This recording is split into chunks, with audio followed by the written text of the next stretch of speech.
Lunch and Learn is an MFG radio network production brought to you by GIE Media's Manufacturing Group. We highlight some of the latest innovations in manufacturing and design to help you gain insights to the newest products and technologies in the medical, aerospace, defense, and electric vehicle manufacturing industries to keep you ahead of the competition.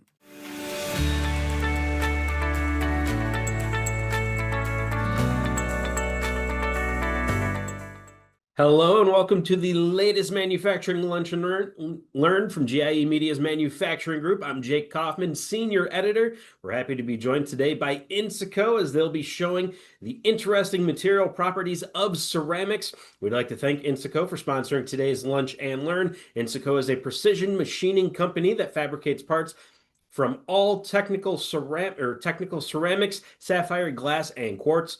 Since 1947, INSACO has been synonymous with excellence in the development and production of high-precision machine parts. Today, we'll be joined by Vice President of Sales, Scott Middle, who has been an employee of INSACO since 1990 and is responsible for sales engineering activity, including quotations and account management. Scott takes an aggressive, proactive approach to developing new customers and new product applications. Also, sales engineer Gary Leatherwood, who has been an INSACO sales team member since May of 2014. Gary is responsible for market saturation, new business development, and quotations. But without any further ado, Scott and Gary, the floor is yours. Hi, this is Scott Middle from INSACO. I'm the Vice President of Sales. I'm Gary Leatherman, Sales Engineer here at INSACO. Welcome to today's Lunch and Learn. In today's episode, what we're going to do is provide a couple of videos to show some unique or interesting properties associated with ceramic, sapphire, and glass. A lot of these properties are somewhat curious to the materials that we machine, grind, or polish.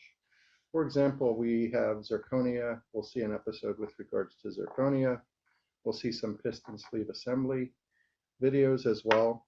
We've been talking about threading, and we also have some other videos that are part of thermal conductivity. So please take your time, enjoy your sandwich, and we'll ask for some questions at the end. Thank you very much.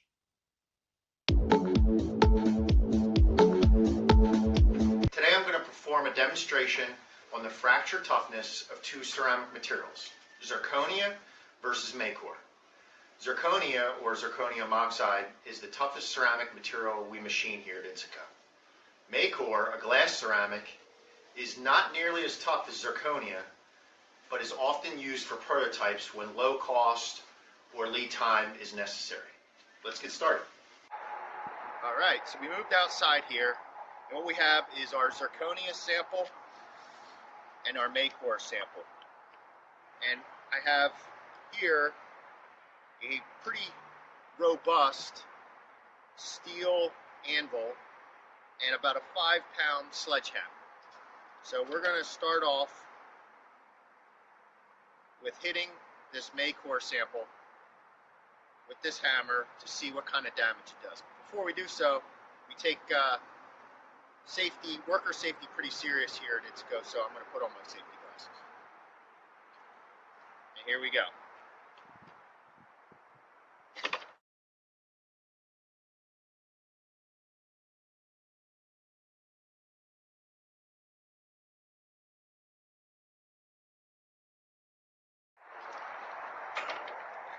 As you can see,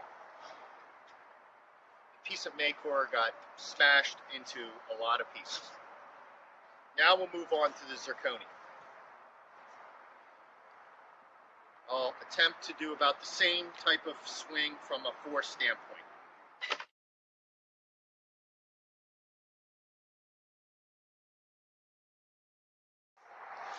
Well, here are the results. As you can see, the zirconia piece withstood the hammer blow, and the Maycor piece did not. We are in a bunch of pieces of the Maycor piece. The reason for this demonstration is to show the difference between zirconia and Maycor. As you can see, there's a huge difference in fracture toughness between the two. However, there are some similarities between the two, such as thermal conductivity and the fact that they're both electrical insulators. A lot of times here at INSACO, we get questions from customers with regards to different materials. Two of the materials that are most prominent are alumina and zirconia. Here are examples of aluminum oxide. Aluminum oxide is typically white, but could be a variety of different colors. That difference in colors is based on the firing and the raw materials, but it really doesn't provide any type of effect to the material other than. Another material is zirconia. A lot of times we say A to Z, alumina to zirconia.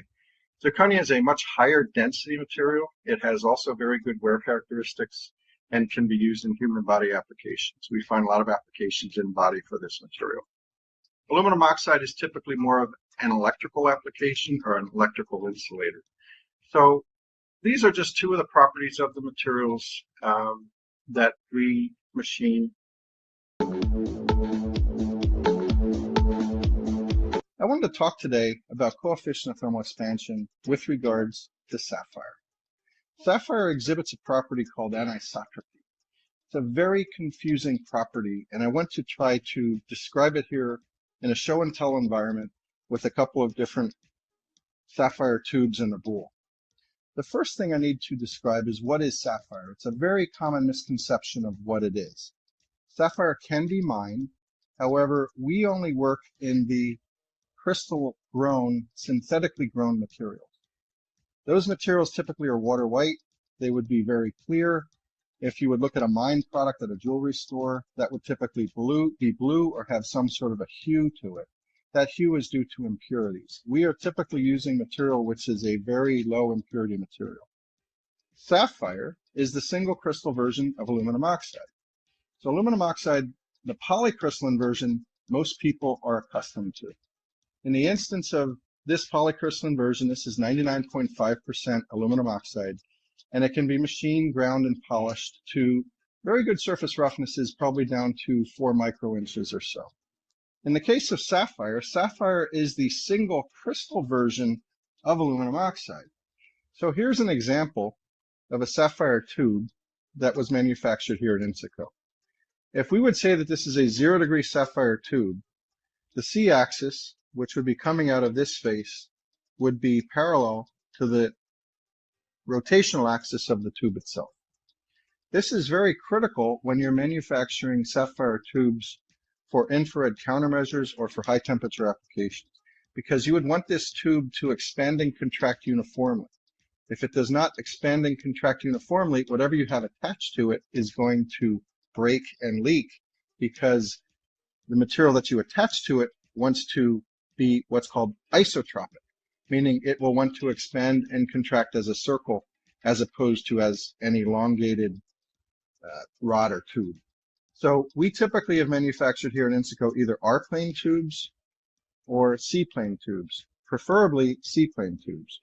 I've also provided an understanding of the boule.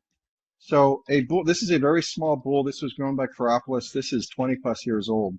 But it's a great example from a show and tell perspective with regards to orientation.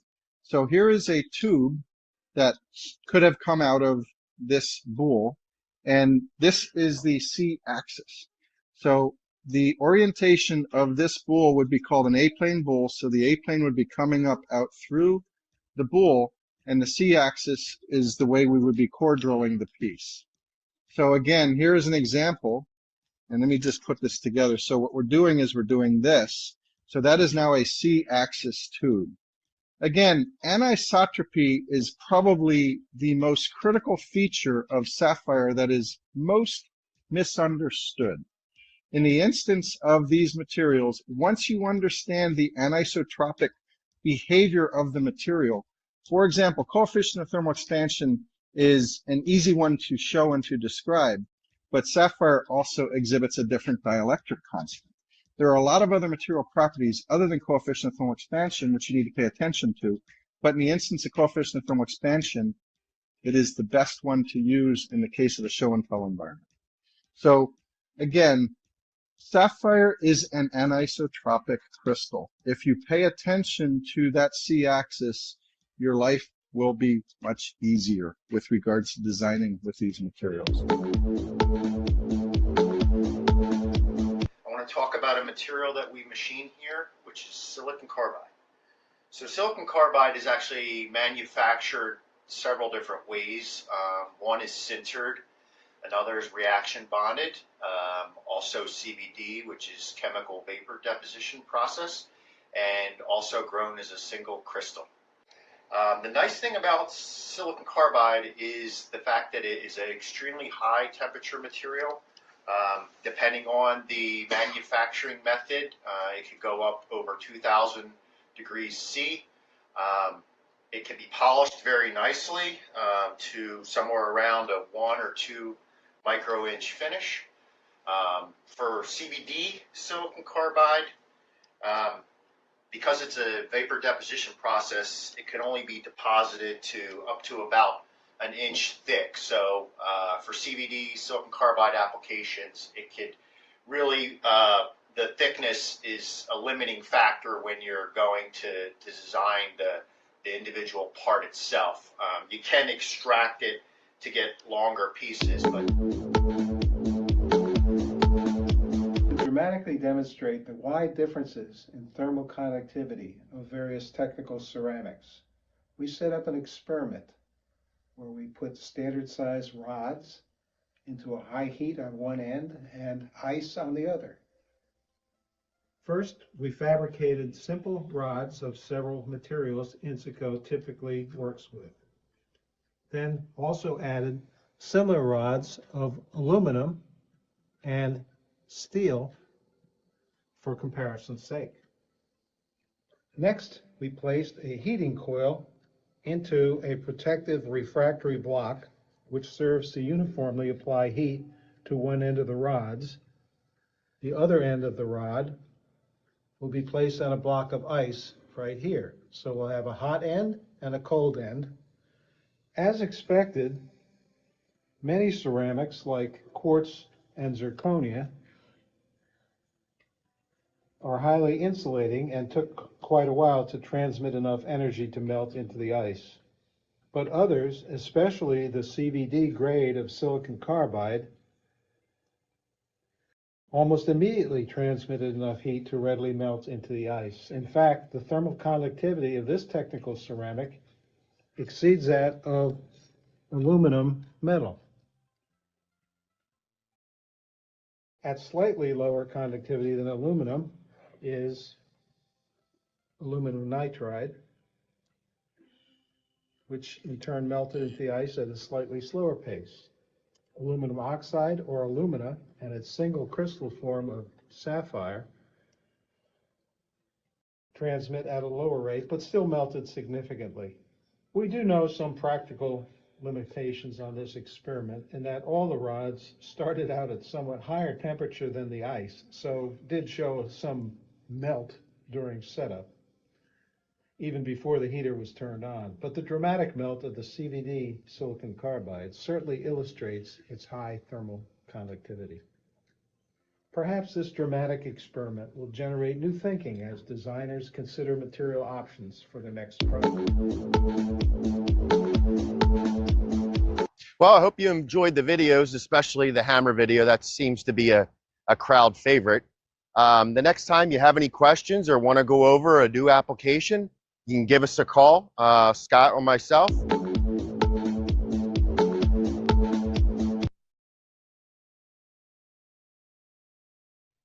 Awesome. So we do have Scott and Gary, or Gallagher, I should say, joining us for a little Q&A. And I do have to say, yes, Gary, that was a very, very great demonstration. It felt like I was, once again, either watching Gallagher or like a David Letterman kind of thing, but that was fantastic. Watermelons, if you'd like. Yes. Seems like the ceramics held up much better than the watermelon would have. So Yeah. So Yep. I think something that I would like to ask first when it comes to just the different ceramics and things that you guys were able to test out there is what kind of would lead someone to change their, from using a metal or something like that to a ceramic? What would be kind of your sales pitch to them as to why they should switch over and use a ceramic instead of a metal? Yeah, so a lot of times what we say is people people design in ceramic materials not because they want to, but because they have to. Mhm.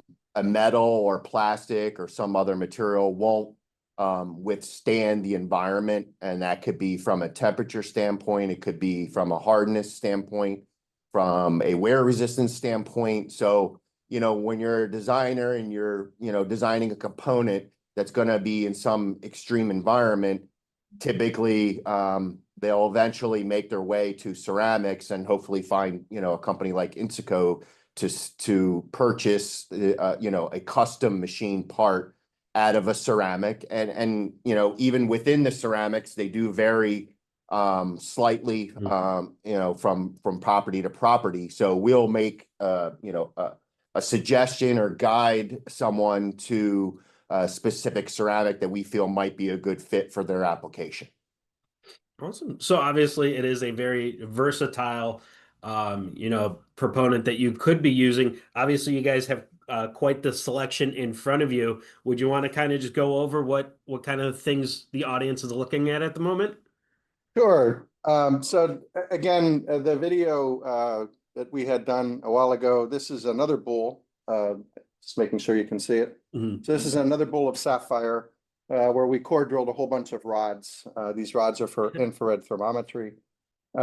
This is also a piece of sapphire for spherical radius.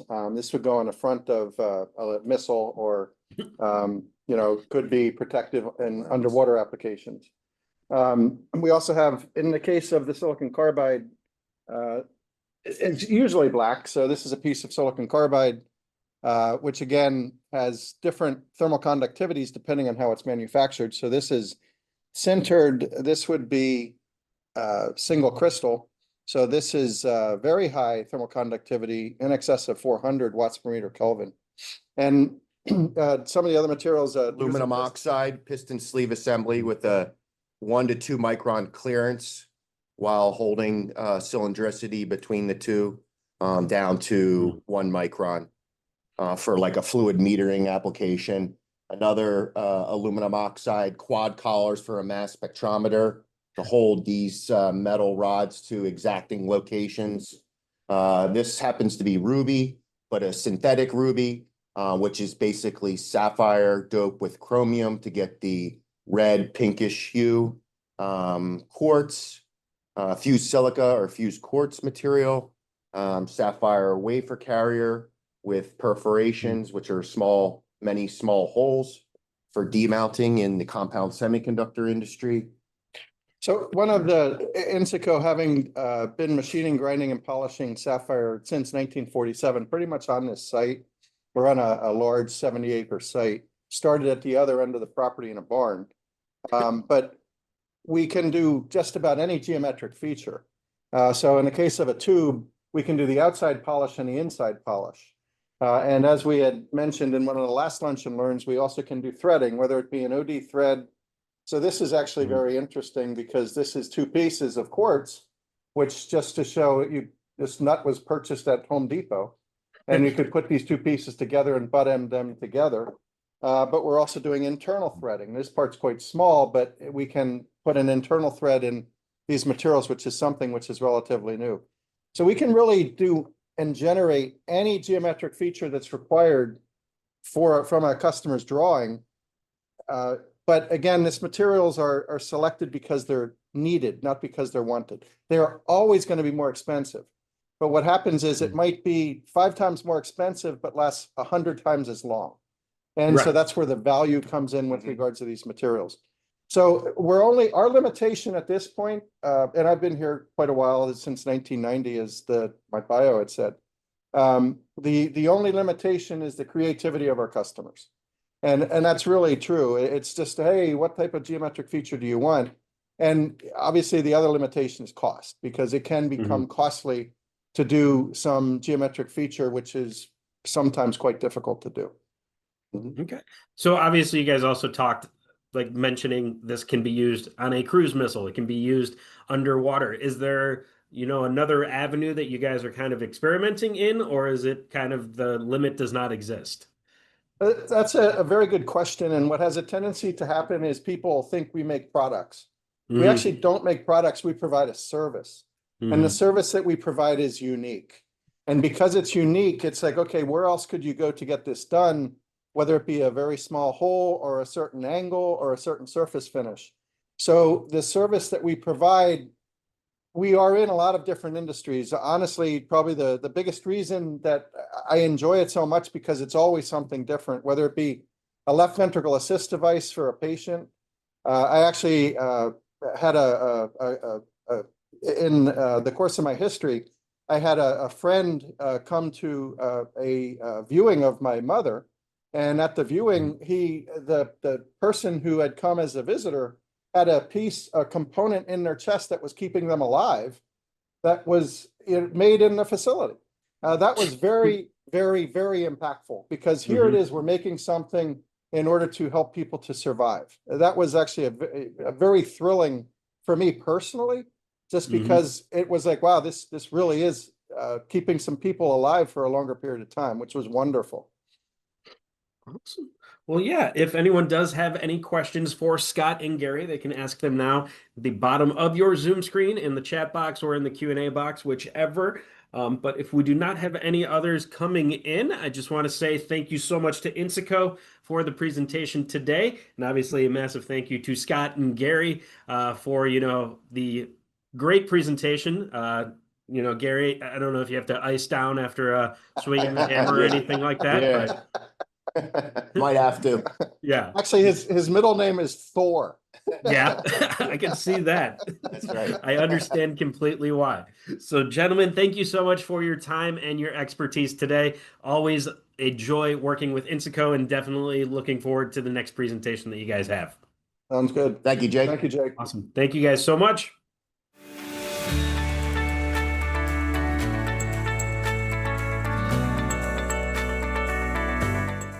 You can listen to all of our episodes of Manufacturing Matters and Lunch and Learn podcast from the MFG Radio Network on Spotify, Apple Music, and on our websites, todaysmedicaldevelopments.com, aerospacemanufacturinganddesign.com, defenseandmunitions.com, and evdesignandmanufacturing.com.